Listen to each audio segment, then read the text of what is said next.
better high availability and to kind of introduce, let's say, a lag in between the one of the servers and the geographically redundant system. So with replication, you can introduce a time lag if you want to do that to protect yourself also from these system errors where someone by accident drops some data. So that's something that is doable.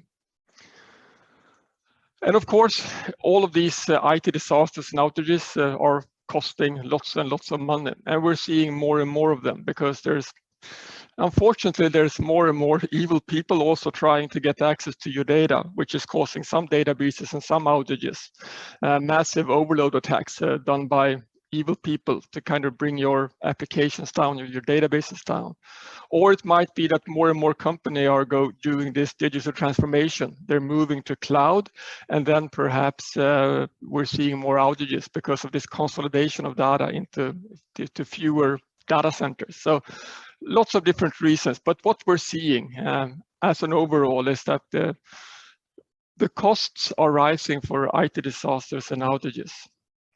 And this is just a few examples of some major outages and the cost connected to those outages. So of course, if you have an outage of 5 hours or 24 hours, the cost of that will depend on your business. But for many businesses, it will be substantial cost not being online in today's society. So it is a big cost. And also it's not only the cost, it's also the reputation. So by not being available, you might lose your reputation in the market, and that will also hit your company. So most likely the stock market will react. So lots of different factors to take into account here. So from the business side, so how do you decide if you need to have high availability, if you need to have disaster recovery? So normally this must be done, this must come from the business side of the operation. So someone on the business side will have some requirements. So what are the requirements of this application, of this database? How available must it be? If we have some kind of a failure, how quickly do we need to be able to recover? Is it okay to recover within 1 hour, 5 hours, 10 hours? Or is it like mandatory to be up and running 24/7? And if there is a failure, you should be able to recover in minutes. So what are the recovery time objective? That's one thing. And then you also have something called RPO, which is it okay to lose data? So if there is a disaster, how much data is it acceptable to lose? So those are two things that you need to kind of know. And it's hard, it might be hard for you if you're sitting and managing databases or owning the application to know those. It might boil down to someone on the business side saying, okay, it's okay to lose 30 minutes of data if we can achieve higher RTOs. Or it's not, let's say you're in the financial sector and you're working with payment card transactions. So there might be some regulations also saying, oh no, we're not allowed to lose data. It's then okay to take a little bit longer to recover, but we're not allowed to lose data. So you need to balance the RPO and the RTO also towards each other. Of course, everyone will say, oh, we want to have 100% uptime. We want to have 0 recovery time, and we don't want to lose any data. Of course, that's close to impossible.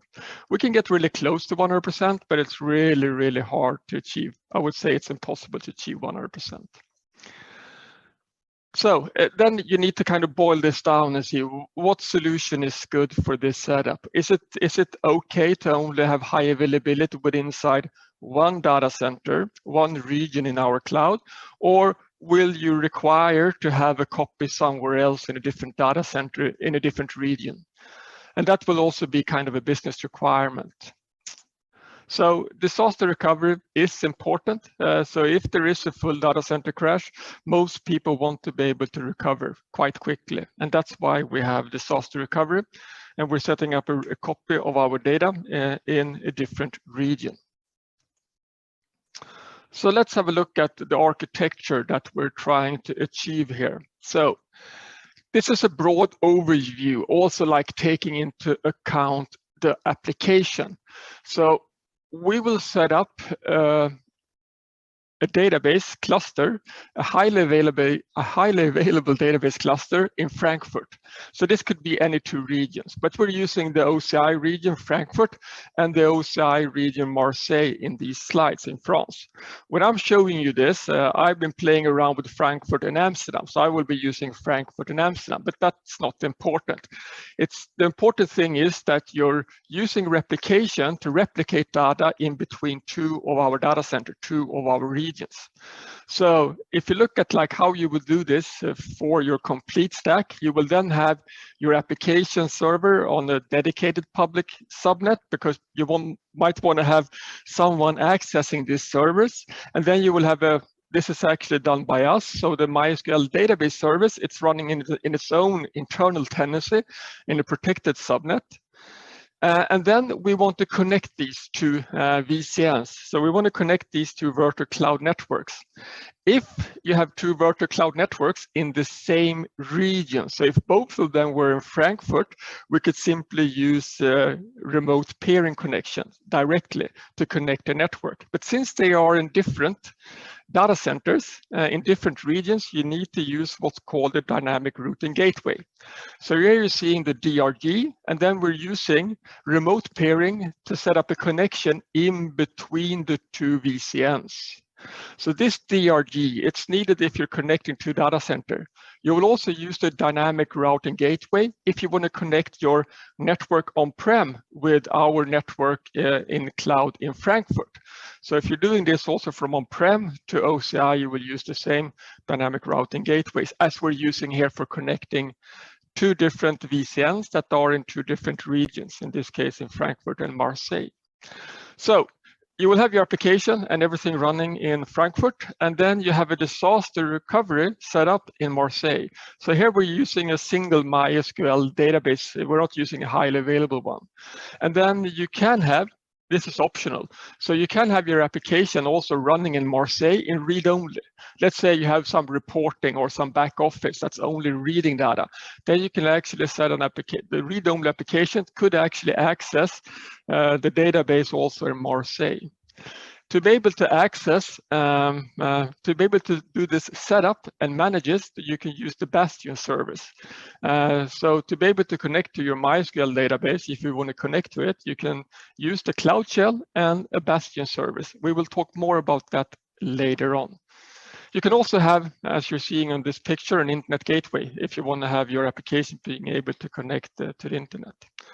So it's quite straightforward. Also in Marseille, as you can see, we will kind of import some data into the Frankfurt highly available database service. And then we will actually do a backup of that using MySQL shell, and we'll put that on object storage in Marseille. And then when we're starting the MySQL instance in Marseille, we will actually start that and make sure that it's importing that database when we're creating the service automatically. So that's something that we will set up.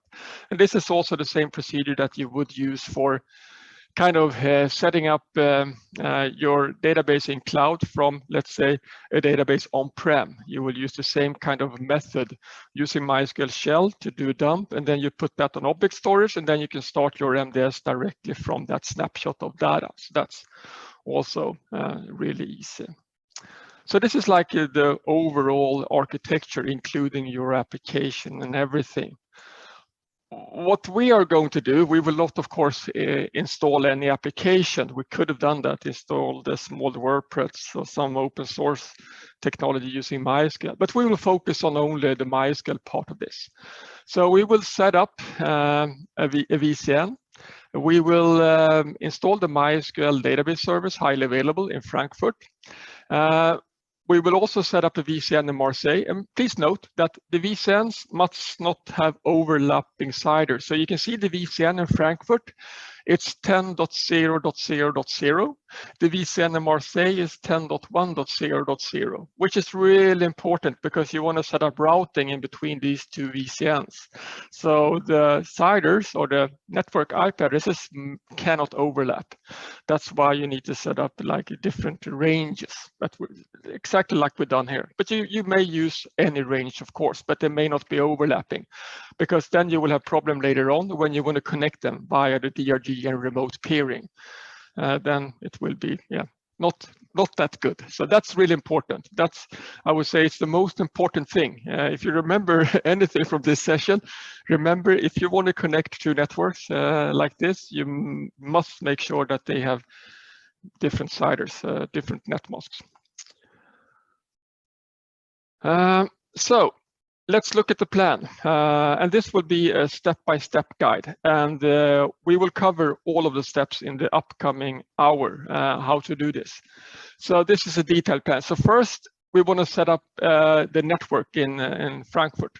And then we want to set up the network in Marseille. So this kind of includes setting up the VCN, the network, creating the DRG, the dynamic routing gateway, attach the DRG to a VCN, and then we need to update the security list, so the firewall for this private subnet, to be able to connect to the MySQL database and stuff like that. Next, we will do exactly the same thing in Marseille. So 1 and 2 is exactly the same thing. We're only doing it in 2 different regions. So I will go over the first topic in a little bit of details, but then I will really quick go through number 2 because it's a copy of number 1. And then we will create a highly available MySQL database system, and we will do that in Frankfurt.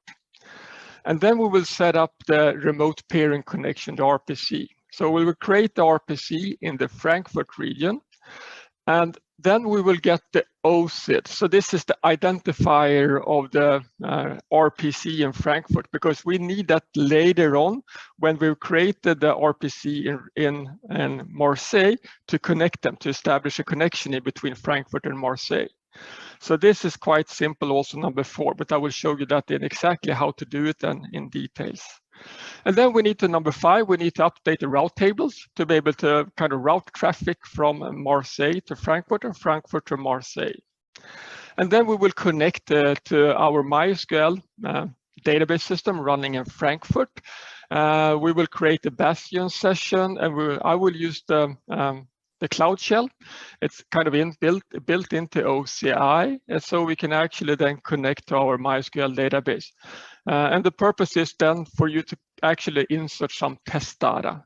And also, you need to create a user for setting up replication. So for connecting your replica, which will be in Marseille to Frankfurt, this is like a normal user. So you need to be able to have a user to connect from one MySQL instance to another one.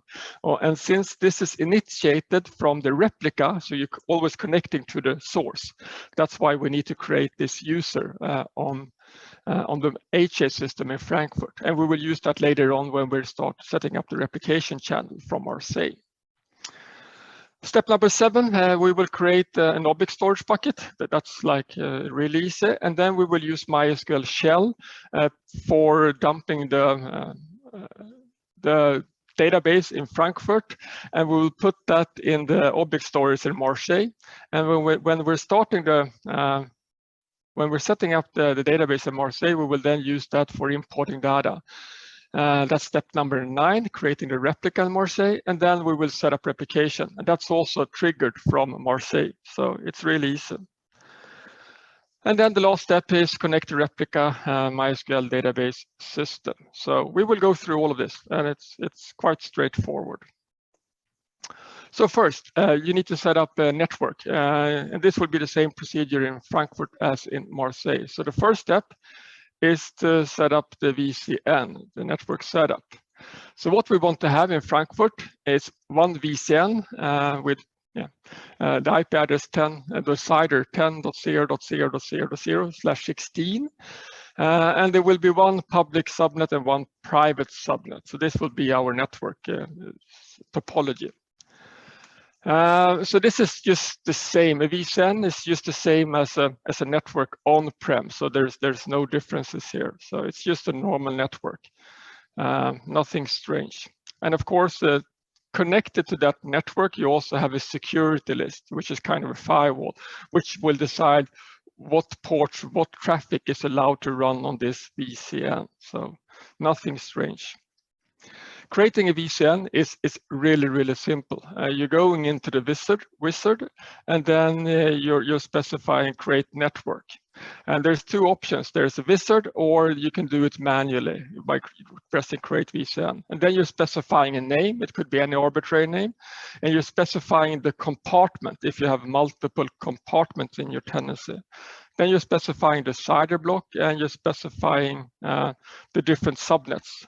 We have a public and a private one. So it's quite straightforward. And then you just press create, and then that's up and running.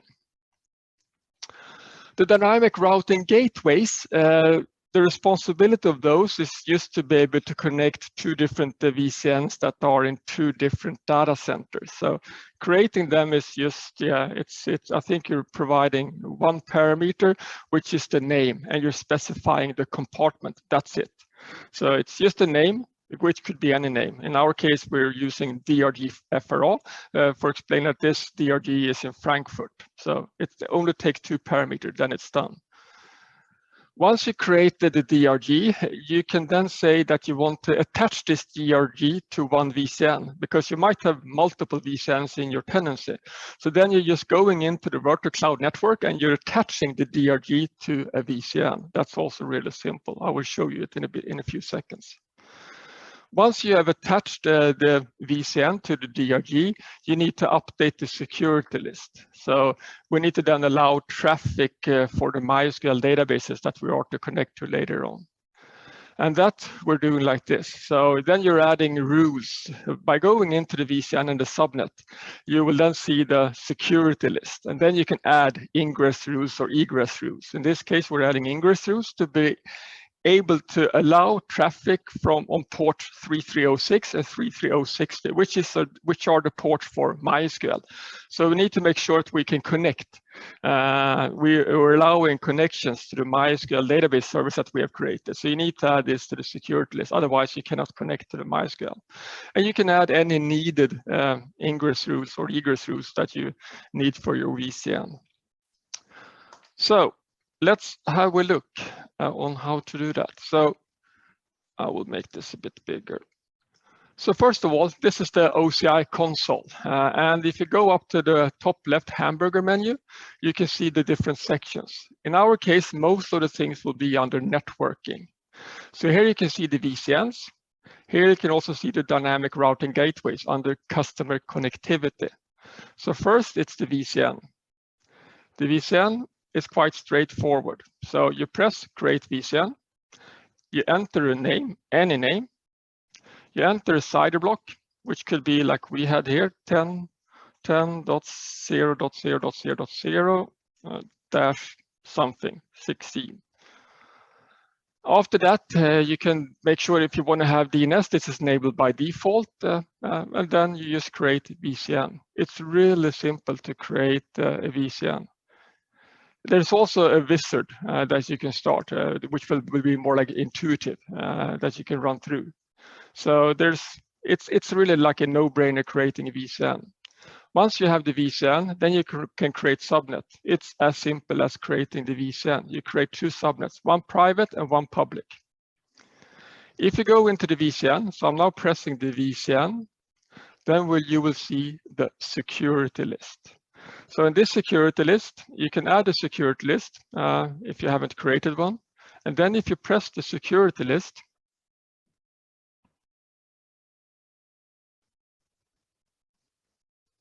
one second. If you press the security list, you will see the rules. If you want to add a rule, I already added a rule for accepting traffic on port 3306. Otherwise, you just add ingress rules. You specify if you want to have a CIDR or something else. In my case, I want to have a CIDR. Then you can say who should be allowed to access it. What's the source IP? If you want to allow anyone on this network to do this, then of course you're adding this CIDR. So you will allow all traffic on this network. And then you can specify the protocol. You can also specify any. You can specify this is optional, so the source, but the destination will then be 3306 for MySQL, and then you can print the MySQL port here. So it's quite straightforward. And then you will have a rule like this, all traffic on 3306. No, in my case, I said TCP only on port 3306, so that's quite straightforward. Next step is to create a DRG. The DRG will be under networking, and it will be networking and under customer connectivity. Here you can also see that we're also using the DRG here for connecting your on-prem network to a VCN. So we will then go to the dynamic routing gateway, create a dynamic routing gateway, and all it takes is a name, and then you need to specify if there's a specific compartment you want to create this in. In my case, I'm creating it in my own compartment. So it's that easy, and then you have a DRG. What you need to do next is go back to the VCN. So now we have a DRG. Then we're going back to the VCN, the virtual cloud networks. We're going to the network that we want to use. So I'm using the VCN Amsterdam. And then you can do here, there's a dynamic routing gateway attachment. So you can just you press this, create DRG attachment. So if I go to another VCN, I can show you how this looks. I can go to this one where I haven't attached one. So dynamic routing gateway attachment, and then you just press create DRG attachment, and then you can specify any arbitrary name, and you just select a DRG. Super simple. And then you have attached that virtual cloud network to this dynamic routing gateway. So it's really, really simple to do this. So I think that's covered all of the steps for setting up the network, updating the security list, creating the VCN, creating the DRG, and then attaching the DRG to the VCN. So you will have this as a step-by-step guide that you can use.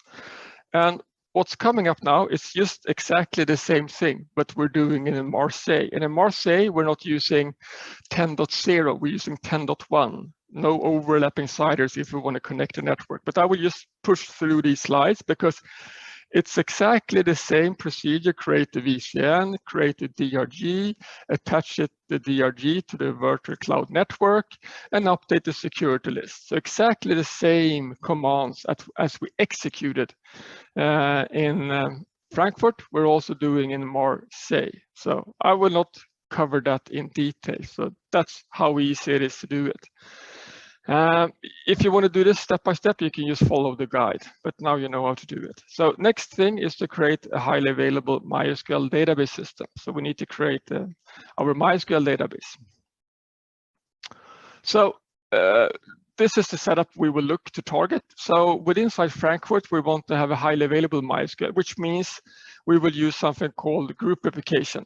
When you're creating this, it's just an option. Underneath, we will create one copy of your data in each availability domain in Frankfurt. So it's truly highly available. So this is something that we will set up in Frankfurt. Setting up, so of course the MySQL database service, it's everything is fully automated. It's a fully managed service where we're taking care of all of the tedious parts of doing backups, of handling recovery, of solving patching and stuff like that. So it's a fully managed service, the MySQL database service. The only thing that you are responsible for is to make sure that you're managing your data, retention policies, removing old data, also making sure that you have a good schema design with good indexes. So we will not ever have access to your data. So everything that's within inside the database is something that you need to manage. We're just taking care of that the MySQL server is up and running, that everything is good.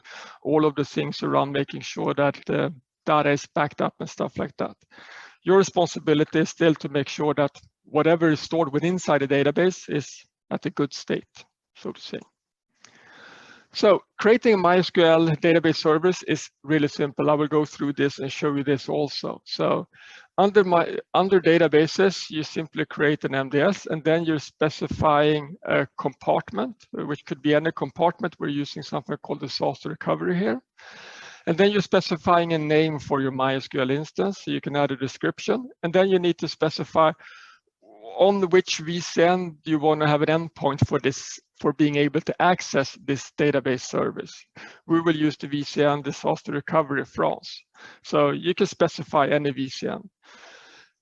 And then you need to then check the option if you want to have this being highly available or standalone. In Frankfurt, we will have it highly available. Once it's started, you will see that it will then show a private IP address. And we are never exposing a public IP to the MySQL database server, so it will always be a private IP. So I will show you how to do this. So then you go to Databases, MySQL Database Systems. And then you press Create MySQL Database System. You're specifying a compartment. If you have different compartments, you're specifying a name. Then you can add a description if you want, and then you can specify, should this be a single instance database, or do you want to have it highly available? And then we have something called Heatwave. I guess you already have hopefully been on some sessions explaining what Heatwave is. Heatwave is something that will accelerate complex queries. It's more in the analytics area. It's a query accelerator for MySQL. So you have three options here. In our case, we will use the high availability option in Frankfurt, and we will use a standalone in Marseille. And then you need to specify your username. So the root account, the admin user, and then you can use admin or administrator, or you can call it root or whatever you want. And then you need to provide password for that user to be able to connect.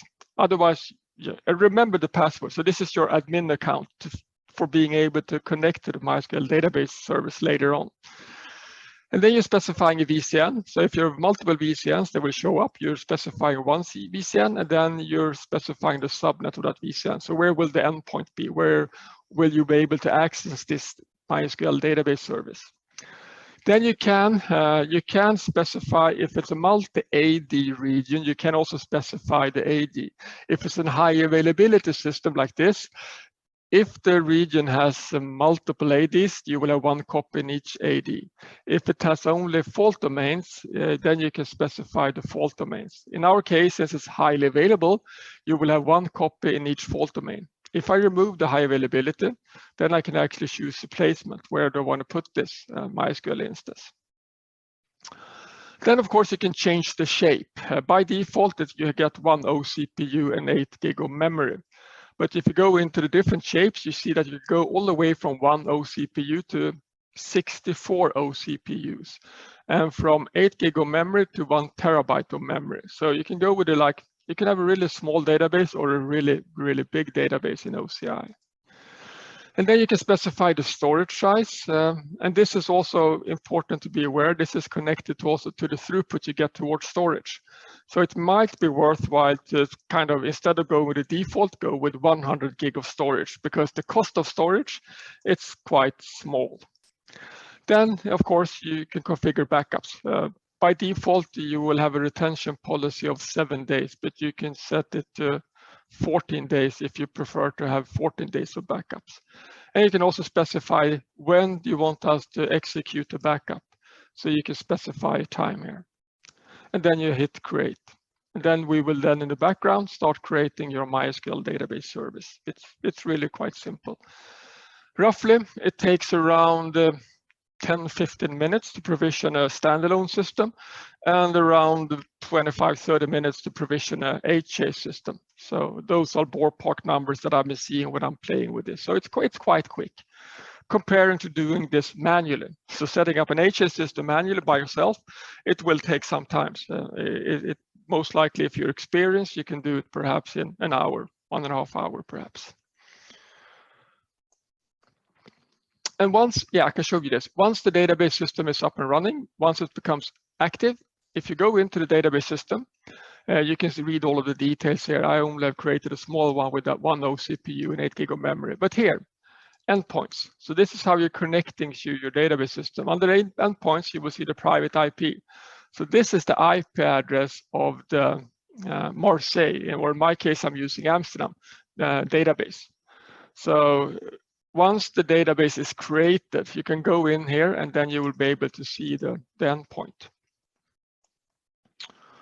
So the next step is to create a remote peering connection. So now we are about to connect the two different networks. So the VCN in Frankfurt with the VCN in Marseille. And for that, we need to create an RPC, a remote peering connection.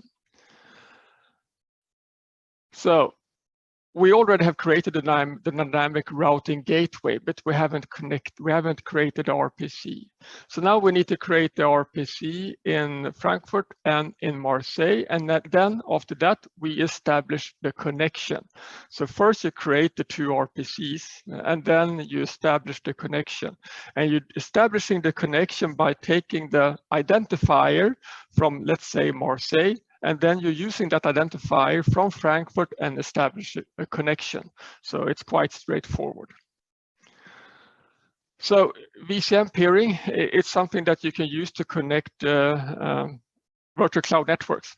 You're using this also for connecting virtual cloud networks within inside one region, but you will also use the same by leveraging DRGs to connecting networks that are in different regions. If you want to read more about VCN peering, you have a link here at the bottom of the page. So create an RPC in Frankfurt. It's really easy. You specify a name and the compartment where you want to create this VCN. So it's really simple.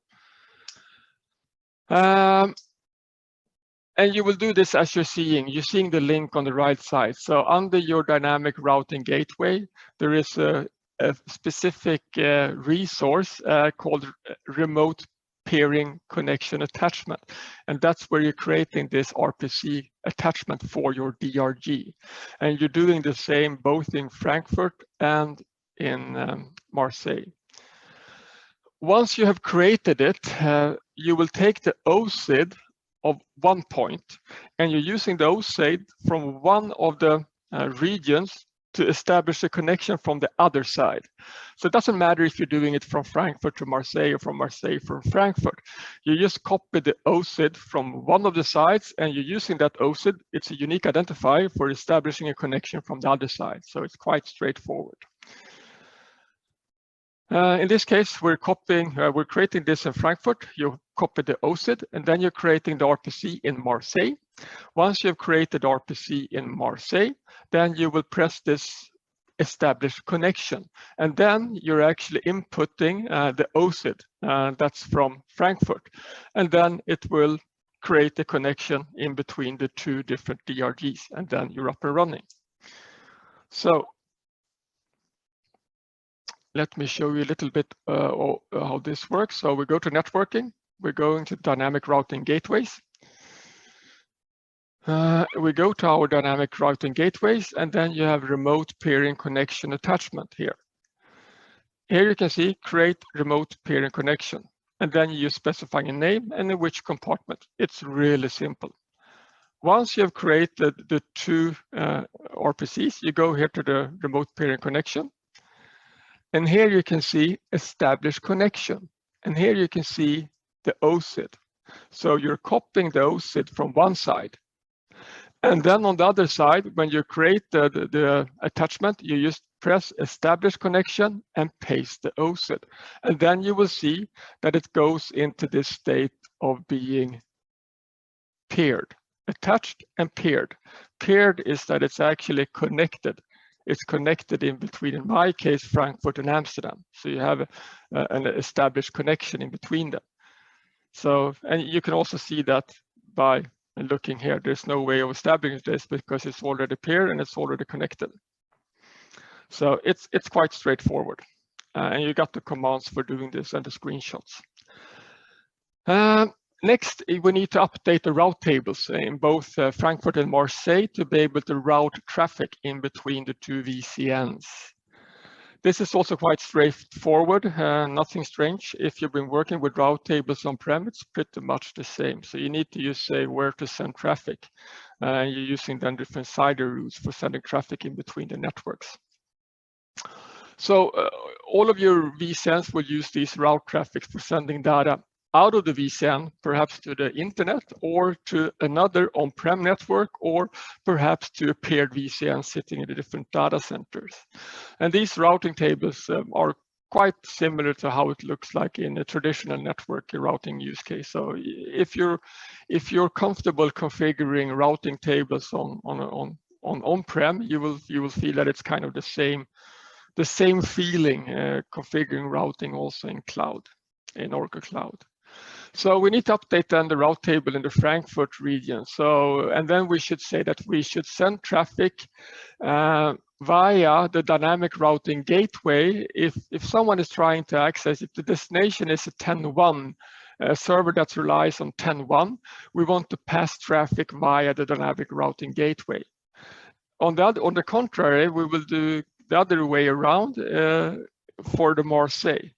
So we need to add a default route for being able to pass traffic. And for the Marseille, it's similar. Marseille had a 10.1 network, a 10.1 VCN.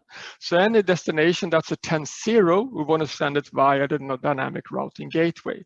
So it's really straightforward. And I will show you a little bit how this can be done. So if we go to the network again, virtual cloud networks, and we go to this specific network, and then we go to our VCN.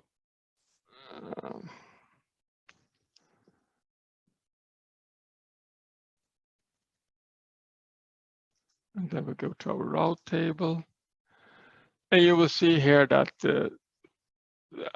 this is a network that's connected to the internet. So it's usually sending traffic via the internet gateway.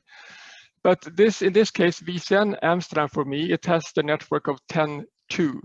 But if there's any destination going to 10.1, which is the Frankfurt for me, it will go via the dynamic routing gateway. So this is traffic via the DRD to France from the Amsterdam network for me. So it's really easy to kind of add one of these dynamic routing rules. And then you can specify if it's a dynamic routing gateway, and that's the target from our case, you can specify the CIDR box here. So it's really, really simple to add and update your route tables. And of course, you will do the same both. It's the same procedure doing this both in Frankfurt and Marseille to make sure that traffic is routed correctly. Next, we want to be able to connect to our MySQL database system. And for that, we need to create a bastion in the Frankfurt region and also create a bastion in Marseille to be able to connect to both of them. So this is just the overlay of it. So the bastion service, it's not, so this is also, it's like balancing security towards ease of use. So I kind of tend to always create a jump server, just creating a small compute server. Then I can install any arbitrary software on that. And I can use that as my server for then working on cloud. So I kind of prefer to have a jump server. It might not be as secure as a bastion service, but the bastion service, then you always need to kind of open a connection, establish a connection that's valid for only a few hours. And then you need to kind of create this every time you want to access your cloud environment. With a jump server, of course, you can stop it whenever you want to kind of limit access, but then you can install any software in that jump server to be able to access your private subnets or to access your MySQL database service. But this is more secure using the bastion server. So this is something that we will show now, but I kind of prefer usability. And then I'm usually setting up a small jump server. That's just an OCI. It's just a compute instance where I can install any software that I may need when working on my cloud environment. So a bastion service is just a service that will kind of, it's exposing access via the public internet to private things inside OCI. So it gives you like access to your OCI environment for a limited amount of time. And you can specify for how long this service should be up and running. So I think this was created because most people were setting up their own jump server. And then if you don't want to set up your own jump server, then we have this bastion service. But I think a jump host might be more convenient because you might want to install lots of different software inside that servers. It might be kind of also your operation server. So creating a bastion service is really easy. You specify a name and the target VCN where you want to have this bastion service being attached, and also the subnet. And then you can specify who should be allowed to kind of connect to this Bastion service. You can always specify 0.0.0.0, so anyone can connect. But if you want to limit who can actually access this Bastion service, you can do this with a CIDR block allow list. Once you have the Bastion, created the Bastion, you need to create a session. That is like, the Bastion is quite useless without setting up a session. The session is like, what do you want to do? You want to open a session so you're allowed to connect to something. And then what I will be showing you here is to set up an SSH port forwarding session. So we will make sure by using this, we can then connect to our internal private networks by setting up this SSH port forwarding session. So the session type will be this, and then you can specify any session name, and then you need to specify the IP address of your MySQL database service. So this will just create an SSH tunnel. So when you're connecting to your own server, you're actually going via the SSH tunnel and you're connecting to the MySQL database service. So we will add as an IP address, will be the MySQL database service IP address and the port number of the MySQL database service. And then you need to add your own SSH key for setting up this tunnel. So you're providing your own SSH key. And then when the session becomes active, you can go to the right side, the hamburger menu or the 3 dots on the right side, and then you can copy the SSH command that you can execute on your shell. It will look like something in the end. I will show you how to do this in a few minutes. And then you're just using MySQL shell or the MySQL client for connecting. So this is the normal, using the normal client for connecting to your MySQL database. So nothing strange. And then this is just showing you, if you want to test this, you can always create some test data. In this case, they will create a schema called app, and it will insert a table, and then it will insert some data to that table. So nothing strange. And then, since we are now logged into the HS system in Frankfurt, we will also take the opportunity to create the replication user. So the user we will use later on for initiating replication from Marseille. And I always, of course, you can use an already existing account for setting up replication. It needs to have some specific grants, like replication slave, or it can have grant all. Being the admin user, but I always recommend to have a dedicated user for replication. So please set up a dedicated user for replication. So let's look on how to do this. So let's try to connect to our MySQL instance here. So to do that, in my case now, I will start the Cloud Shell. So up here, you have something called Cloud Shell. If you press Cloud Shell, you will get a virtual shell. Sometimes it takes a little bit of time before it's up and running, because it needs to kind of mount my home directory, or if it's the first time, it will actually create some stuff for you. It will set up the shell environment for you. But we can at the same time go to Identity Security and to Bastion. So I'm now going to the Bastion servers, and creating a Bastion service is really easy. You just press Create Bastion, specify a name, select a network. In my case, it's VCN Amsterdam, and then you press the subnet, and then you can specify who should be allowed to connect. If you want to allow anyone to connect, you're just doing something like that, and anyone can connect using this one. So then you can create a Bastion. It's really easy. I have a Bastion. If we don't want to wait for that to be up and running, we can look at this Bastion.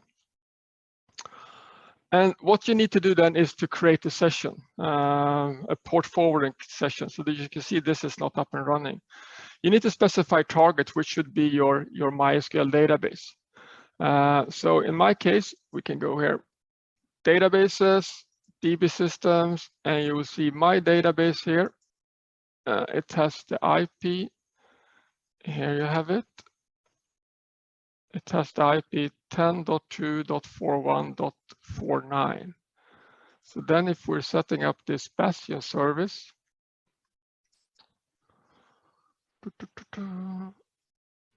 I will use this one because that's too lazy creating. You need to create a session, and then you want to have a port forwarding session. You can specify any name here. It needs to be an IP address here, and this should be then your MDS endpoint, and then the port should be 3306, which is the default. And then I need to have a key. So cat, I need to have a key. And this is your public key in your shell. This could also be your public key on-prem. It doesn't matter, but you need to have the public key here. And then paste the public key, and we paste the key, and then you press create session. So now it's creating a session, and this will be valid for 3 hours once it's up and running.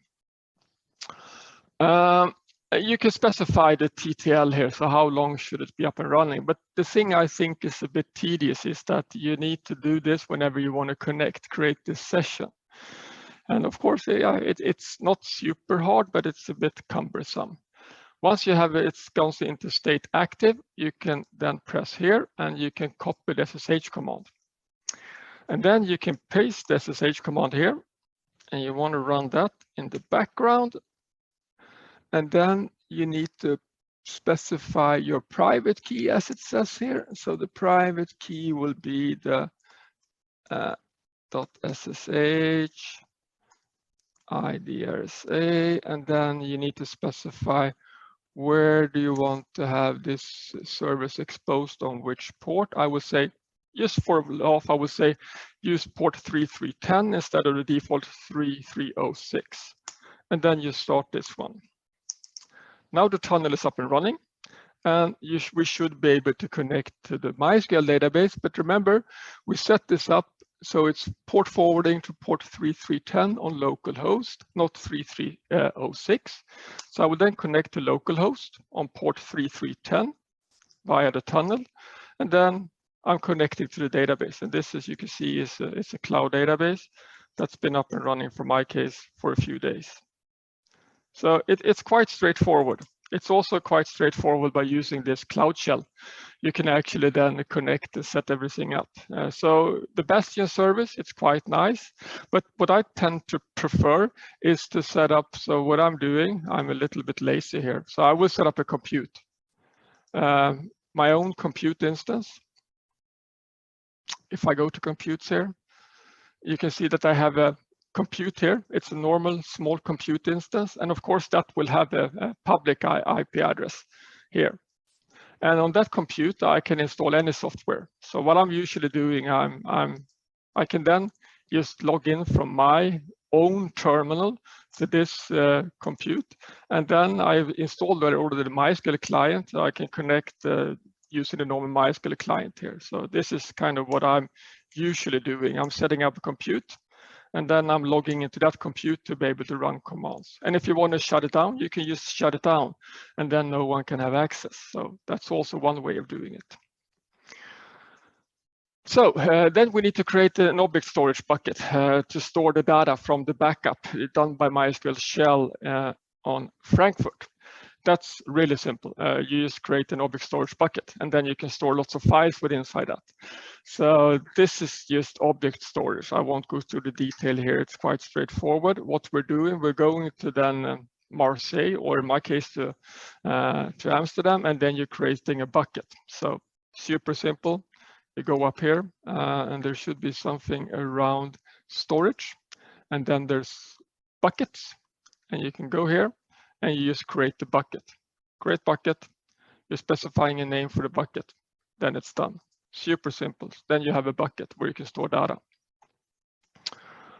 Once you have the backup, once you have the bucket, you can then run MySQL shell to take a backup of your primary database and make sure that that data will then be provisioned to the object storage bucket in Marseille. So for that, we will use MySQL shell to do that backup. So you log into MySQL shell, and then you can connect directly because we have the Bastion session still up and running. If you have the Bastion session still up and running, then we can connect via MySQL shell, providing our admin account and then specifying localhost and then the port number. Once you've done that, you want to dump this instance. You want to dump your MySQL instance in Frankfurt, and you want to put that output, the dump file, in the bucket that you created in Marseille. That's why you need to specify here. You're seeing with inside quotes and the brackets, you have like OS namespace, and you have some other things here that you need to specify. So this will just like dump your instance and put the data in my bucket. And you can also see that you can also set up an expire time on this, on accessing this dump file. And then there's some other parameters. I will not go through these in details. There's lots of blogs about how to use MySQL shell for dumping an instance, but also how to send it to a bucket in OCI. So it's quite straightforward. Once you have this, you want to create your replica, so your MySQL instance in Marseille. And after that, we'll set up replication and continue. So setting up the replica in Marseille from a backup, it's the same thing as we did when we created the Frankfurt one. So this will be our setup in Marseille, where we have only a single MySQL database in one availability domain. We will bootstrap that instance from the backup we just created using MySQL shell. So it will be pretty much the same commands that we executed before for Frankfurt, but we will choose then, instead of choosing high availability, we will choose a standalone, and then you will go into the more kind of the advanced options, and you will choose data import, and you want to generate a tar file. And this will be for an existing bucket where you have your backup done by using MySQL shell. So I will show you that how to exactly do that. So I already showed you how to kind of create a normal MySQL database. So if you go to database systems, this is pretty much the same. So create MySQL database system, we will pick standalone, provide the credentials and the password. And then when you come down to here, you press show advanced options and data import. And here you can press create, click here to create a PAR-UL for an existing bucket. And we have an existing bucket. Then you can press here, and then you can specify a bucket. And here you can see the bucket I created. So you can choose that bucket. It's that easy. Then when you're creating this instance, it will actually load data from that bucket. So quite straightforward. And if you follow the slides, you will see that it's that easy. But you need to also remember to enter this prefix @manifest.json. Then you will be home free. So it's really straightforward to create an instance.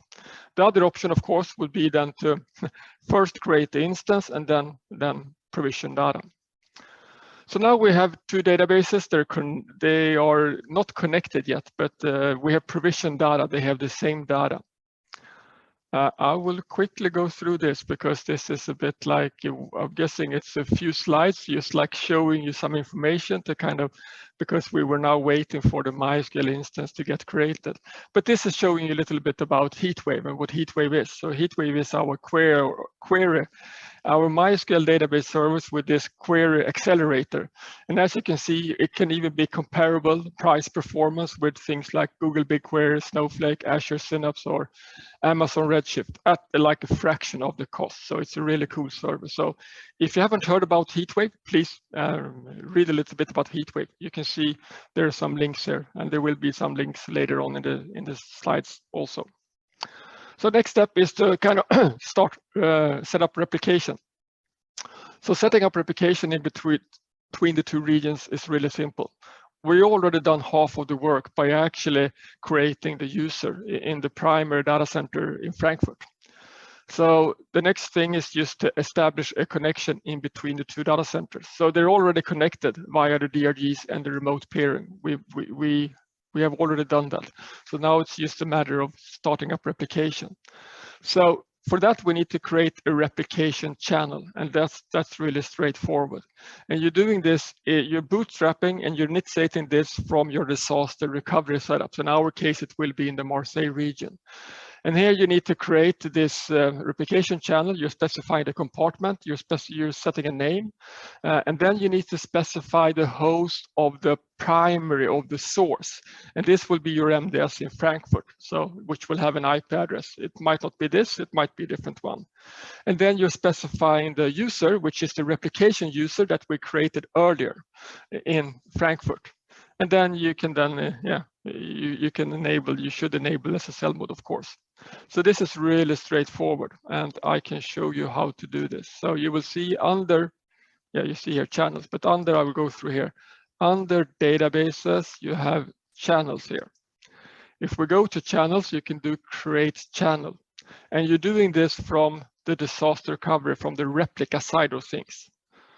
And then you're specifying, you can specify a compartment if there's a specific compartment and name. Source will be where do you want to replicate from? And this will be the host of the server in Frankfurt. So this is our primary, our source. So you're specifying the host name of that server here. And then you're specifying a port number if it's not a default one. And you're specifying the replication user that you want to use for connecting. And then you want to specify which is the target system. So in our case, you might only have one database in Marseille, but there might be the case that you have multiple systems. So then you need to then select which DB system you want to connect. And by just pressing here, you will then have the option to pick any DB system that's up and running. So this DB system will then connect to the system that you specified up here, and then start replication. So it's really simple. So once that's up, everything is up and running. So you have replication up and running, and the system is up and running.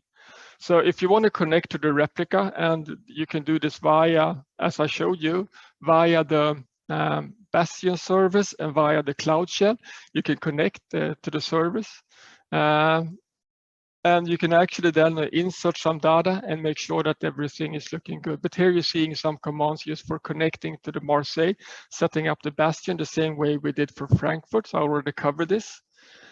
And this is just the commands for connecting to the MySQL database. So it's the same commands as I showed you here. So setting up the service, setting up the connection. Oh, now it stopped, but it will be the same commands as we did here. So I can connect to this one. And then I can connect to the database. And this is in my case, this is Frankfurt. Now I'm connected to the database. We can look at the server UID. So this is the unique identifier of the server. And then since this is a highly available system, we can look at all of the members that's part of this high availability setup. So you can see that it's 3 members.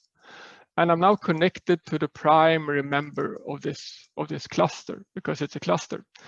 And then I have prepared some small data. So I have 9 rows that will be, if I'm connecting also, so down here, I'm actually connecting to Marseille. In my case, it's Amsterdam.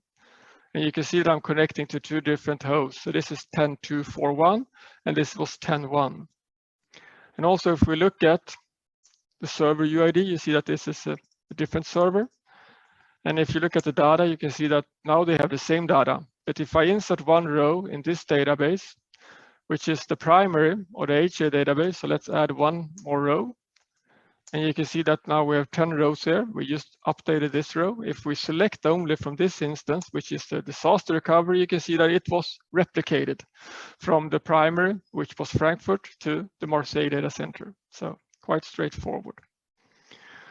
And this is just showing you a little bit more on how to connect to both Frankfurt and to Marseille and how to use the Bastion host. And then, of course, you will then look at the replication state. You can do that by running show replica status to make sure that the replication is looking good. And also make sure that the data that you created in Frankfurt is actually populated in the Marseille data center. And also try to insert a little bit more data to see that replication is up and running. Also really important, if you set up replication, it's important that you're making sure that you're monitoring that the replication is up and running and that there's no lag. So there might be a lag on replication. So it might be delayed due to DDL operations or anything. So make sure that you have proper monitoring if you're using replication with MySQL. So this is what we have done. Quite an extensive setup, I would say, over a little bit over 1 hour. So now we have 2 different databases, one highly available in Frankfurt, connected via replication to Marseille via the DRG and remote peering. And I also showed you now that replication is up and running. I showed you also how to use the Cloud Shell and the Bastion servers to connect to these instances to be able to then work with them. This will just provide you, so of course, if you're doing geographic redundancy, one factor to take in is of course the latency in between our different regions. And this is also available via the OCI console. You can see the latency in between the regions. So in this case, in between Frankfurt and Marseille, there's a 21 millisecond latency, average latency in between them. So this will also, of course, impact the replication. So that might be interesting to know. Another thing, if you're setting this up, be aware that the binary logs on the primary will expire after only 1 hour. So I might encourage you to perhaps, this is the default value for MDS. It might be good to actually set this up a little bit. So 1 hour is a quite short time range for like saving your binary logs. So that's something that you might consider to kind of have a longer value than just 1 hour. So make sure to also, if you haven't tested our MySQL database service, please sign up for a trial and do a setup of MDS. And also, if you have the need, please follow this guide to set up the disaster recovery with MDS. And you just have some more resources here where you can go in a little bit more details on how to do the different setups, the different site setups. So if you want to read more, there's some more extensive material here. And as I said at the beginning, do not forget about this one, the upcoming webinar, MySQL for Beginners, which will be on the 26th of April at the same time as this one, 10 a.m. CET. So, any questions? Anything from Stuart or Andrea? Do you want to share something? Was there any specific questions that you want to highlight, or can we end the session? I think we can end the session, Ted. I think we've had a few questions in chat, mostly about people wanting to get the recording and get the slides, and Joseph will organise that at the in the next hour or so, I guess. So all the attendees will be getting a link for the slide deck and for the recording. Perfect. So thank you very much, Stuart and Andrea, for helping out with the Q&A. And thank you everyone for attending today's session. So have a great day, great week, and let's talk more on the next webinar. Bye-bye.